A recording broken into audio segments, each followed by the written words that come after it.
So I should be getting a new Mezco figure very shortly. It is The Batman from the 2022 film by Matt Reeves, The Batman. This one is not The Batman. He is Batman, but it is a different Mezco Batman. So I'm looking forward to that one. It looks pretty cool. I like the design. But before I get my figure, I kind of like to go through, if the figure's based on a movie or a show or something, I kind of like to talk about it. So I thought I would go through and talk about The Batman, which for the numbers, it made 772 million, a lot of money. But I will say this, it might have been reduced because of COVID. I bet you that it probably would have made, I don't know, a decent amount more money because it is I'd have to look it up, but I know at least one of the uh, Christopher Nolan ones made over $1 billion, and The Joker made over $1 billion. It has an 85% Rotten Tomato score. That is the same as Christopher Nolan's Batman Begins. Tim Burton's 1989 Batman got a 73%. I suspect that a lot of the reviewers maybe regret giving it that score. I think that what happened was it was such a jolt from what they were expecting or what previous, well, like 1960 Batman movies.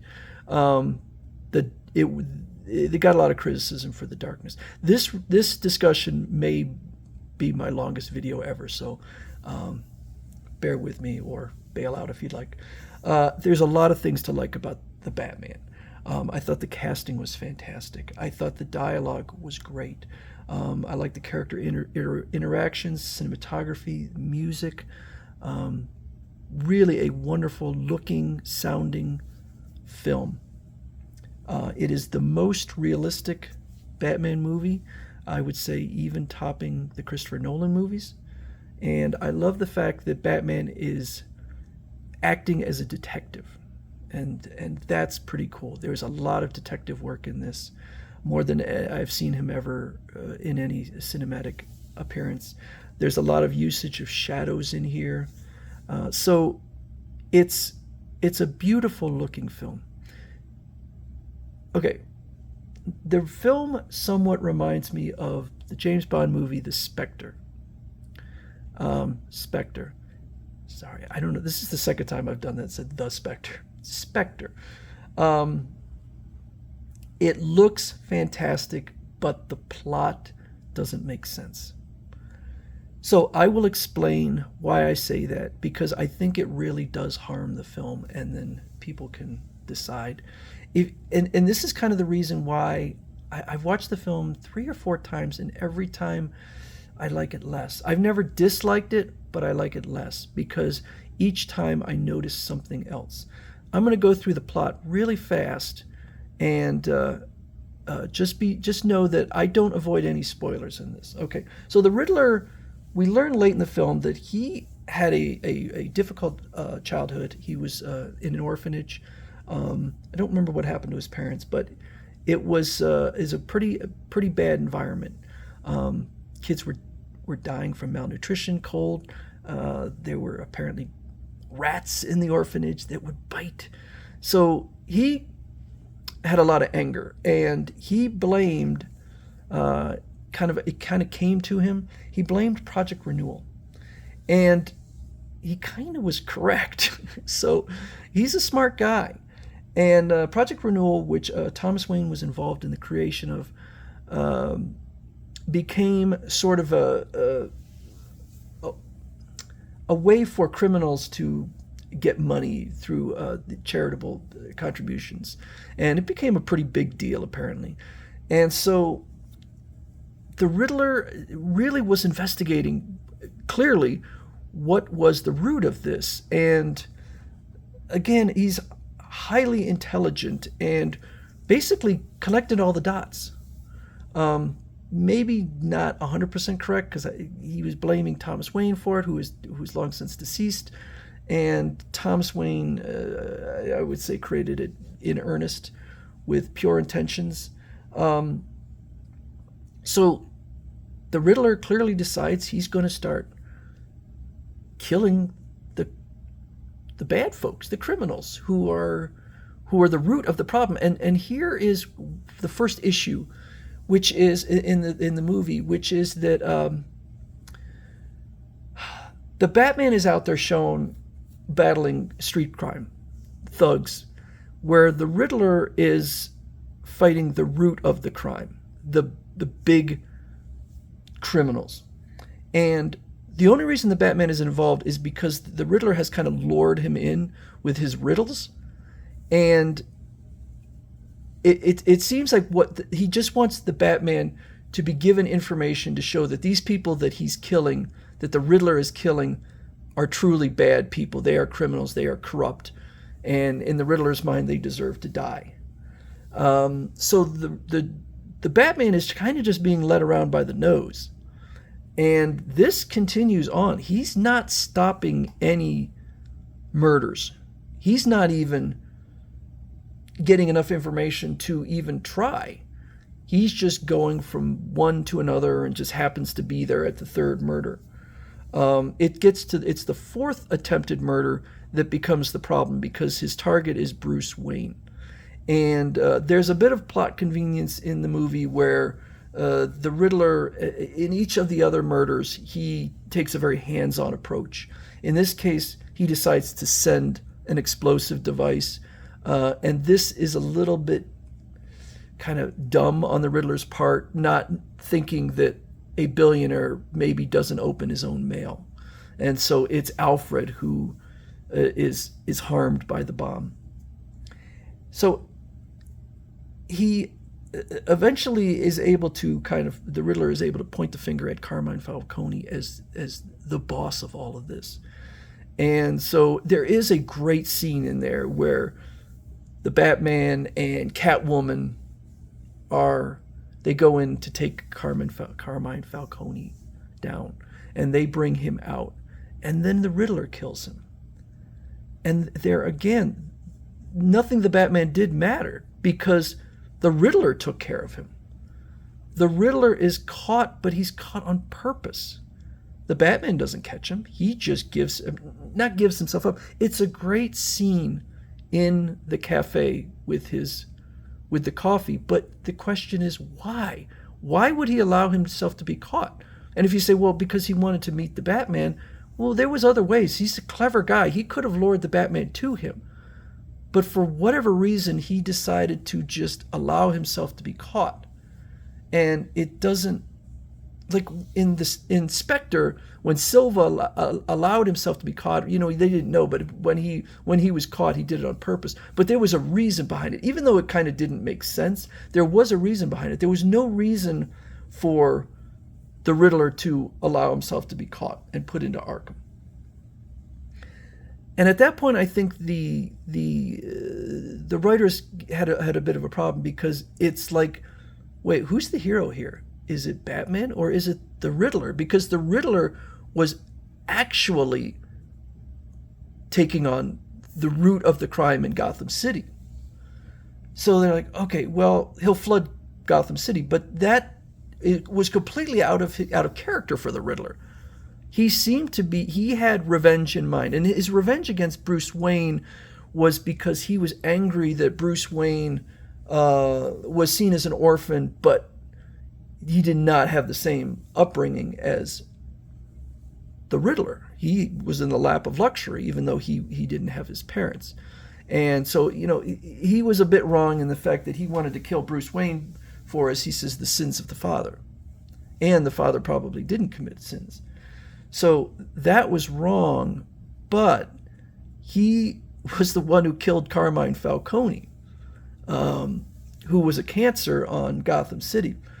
The Riddler also wants to kill Bella Real, who was running for mayor. The problem is that Bella Real, who, by the way, I will, a little meanness here, I think the casting is great. I don't think she was a great actress. I think her line delivery was pretty weak, but she did not seem to be a fan of renewal, so why kill her? What was the point? He had a very focused plan through most of the movie, and then it's like, I'm just going to kill everyone. Or not kill everyone, but cause massive damage across Gotham City. become basically the very villains that he was supposed to be taking out. Why? Why would he do that? It doesn't make sense. And so the Batman is able to use his detective skills again to discover the fact that the Riddler has put up 7 vans with explosives in it around Gotham City to blow the levees and flood the city. The problem is that his detective work is pointless because the moment he figures it out, the bombs blow off. So even though it's like, well, he's very clever, didn't matter because the bombs still went off. He didn't stop the bombs. And Gotham City was flooded. Now, the only thing left for Batman to do was stop the murder of Bella Real. The problem there is, I don't care about Bella Real. We barely know her. She's only been in a few scenes. To me, there's like no stakes in it. And okay, and I also didn't buy the fact that the Riddler was so magnetic that he was able to get dozens of people to dress just like him and attempt to kill Bella Real, who again seemed to be against renewal. Why wouldn't he want her to be mayor? And so the Batman is shown rescuing a few people. He stops the assassination, although she does get shot, but he stops the assassination of Bella Real. And one of the things is, and this was kind of how I felt the first time I watched the movie, I thought the climactic scene at, was it Gotham Square Garden, was not really that good. I thought that as a climax, as an action set piece, it wasn't very good. And I didn't care. I didn't care if Bella Real got shot because I didn't care about the character. And it didn't make sense to me. So in the end, Batman did almost nothing. He was like a bit player in the movie where the Riddler was directing everything. At the end, it was shown, well, the Batman was very inspirational in rescuing, three, 4 dozen people as Gotham City is being. And in that case, it's like, well, gee, I guess then the Riddler was successful because he brought people together with his damage to Gotham City, and Bella Real said, we're going to build Gotham better than it was before. Okay, cool. I would say that the last problem that I think in the film is that when you had the Tim Burton, Joel Schumacher films, not too many people I think were comparing them to Christopher Nolan films because they were so dramatically different. Christopher Nolan's, the tone was completely different. The world was completely different. Tim Burton, in particular, made a fantasy world. Christopher Nolan made it very grounded. Now, I think that it's much easier to compare The Batman to the Christopher Nolan films because they're so similar. But the problem, I think, is, this is my opinion, I think that Robert Pattinson is a great actor. I've seen him in many other films. I think he's fantastic. I think that Christian Bale was a better Batman. I think he's more physical, more intimidating.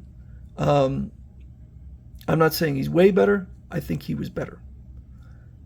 It's only been one film for Robert Pattinson, but we'll see. But we have similar scenes. We have the new Batmobile, which looks more like a muscle car. It's awesome. I love it. The Tumbler, in my opinion, was better. When I think of the chase scene with the Penguin and the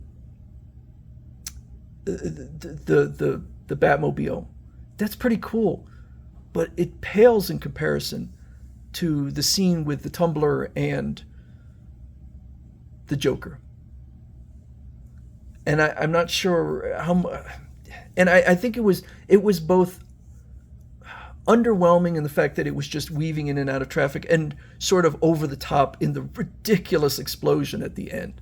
It was cool watching the Batmobile just burst through the flames, but when you think about it, I mean, the Batman, and I'll get back to the, well, let me just finish that point. They capture the Penguin, he and Commissioner Gordon, and they're interrogating him, and then he just let him go. And I'm like, wait a second, how many people died in that explosion? They're not even going to sit there and like arrest him or anything. They're just like, oh, well, 50 people died in a fiery, massive explosion on the highway at Gotham City, but okay. All right. I thought the interrogation scene with the Riddler, again, fantastic. I loved it. The one between Batman and the Joker was better. And in just about every way, it feels like the Batman is a downgrade from the Christopher Nolan films.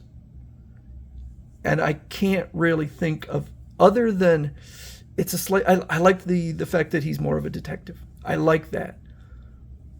But it just feels like if this were the fourth in the Christopher Nolan film series, it would be the weakest. And in my opinion, the one with Bane was the weakest. But I think the Bane, now I can't even remember what it was called. I think that was better than this one.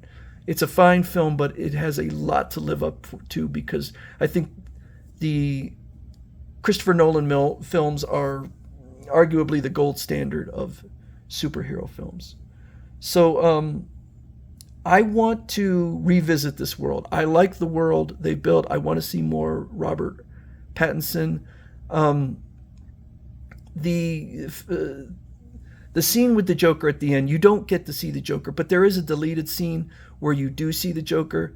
I'd be honest with you, I don't want to see that Joker. That Joker doesn't look like.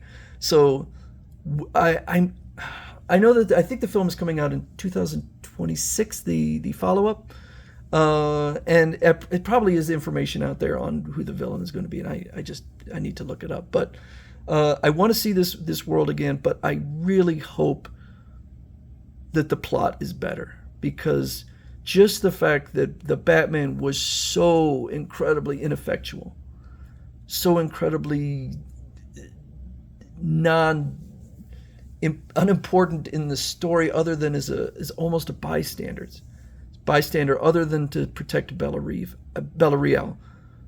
I don't know that she really did anything else. So I would not give the film that 85% Rotten Tomato score. I don't know that I'd give it much lower, because there's a lot of stuff to like about it.